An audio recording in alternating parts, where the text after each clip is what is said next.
What's up, guys? So back at it now to check the damage on the GTO. So we took it to the track in the last video. We did wreck it. I don't have the other wheels in here. It's in my truck. We did do some damage to the front wheel. Not too bad, but there's some damage. My alignment's also a little bit out of whack, so we have to figure out what got bent. Something got bent or something got moved. So we need to figure that out. And gonna take the plugs out, change those out, re-gap them, send the injectors out to get cleaned. It's all maintenance that should be done, as well as pull the diff, drive shaft, and transmission. I have to figure all this out hopefully it all gets fixed before SEMA.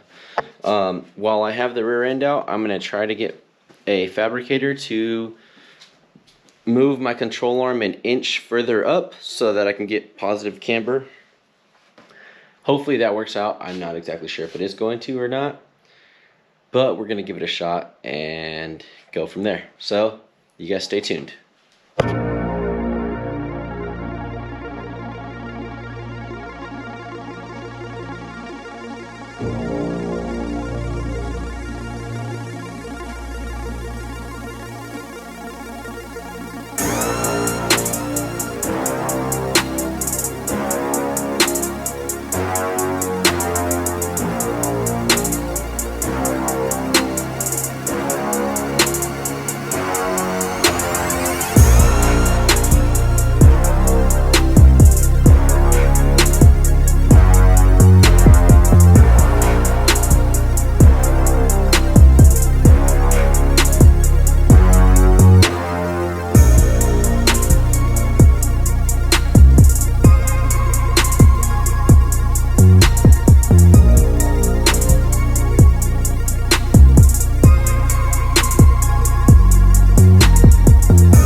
So we're under here and we found out that is definitely bent.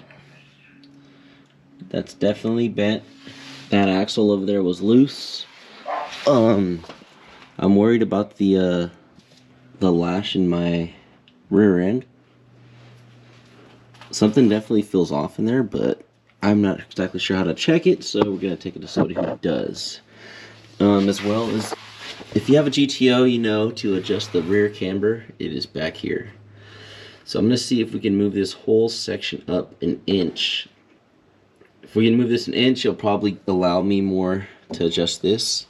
Might have to notch the subframe, and as well, we might have to do something with this here and notch this, or cut that down and notch this. I don't know, something's got to happen. As well as right here, it's been hidden, so we gotta cut that down and box it in. But yeah, for the most part, that's kind of what I got going on so far. We do have to pull the tranny out as well. I want to check all that before putting it all back together. So, bottom of this thing is super dirty. Alright, well I got the trans out. It does look like the pilot bearing has gone bad. Marked up this shaft pretty bad. There's a little bit of play. It's super dirty, so I'm gonna clean that up. Order a new slave cylinder. We are gonna need a new pilot bearing because it looks pretty fucking bad.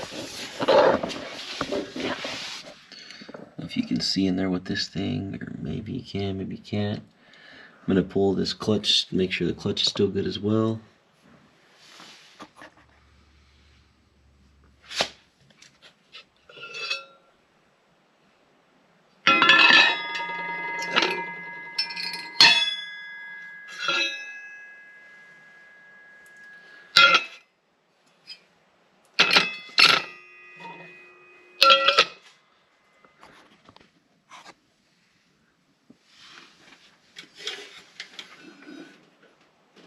Yep. So we have to wait on parts. I ordered parts today. Ordered a new slave cylinder, some shims for the clutch, a new pilot bearing. We have to send out the clutch to get rebuilt. Also need to send the injectors out to get cleaned up and change out the plugs. But we need to send out the clutch to get rebuilt. Transmission needs to get looked at. Clean it up a little bit. Send that clutch to get rebuilt. In the meantime, I have another clutch that came with the Ute. It's I think it's a McLeod twin disc, which I think I'm going to use. We have it right here, sitting there. So I think we're going to use the McLeod twin disc and put it back together as soon as possible. Hopefully, only be down for like a week. And I need to I need to find that that end piece to that control arm back there. And once I get that, get it realigned and pretty much be back again and good to go. But as of this for now, this is pretty much going to be it. And I'll get back to you guys when the parts get here, but that's it for this. So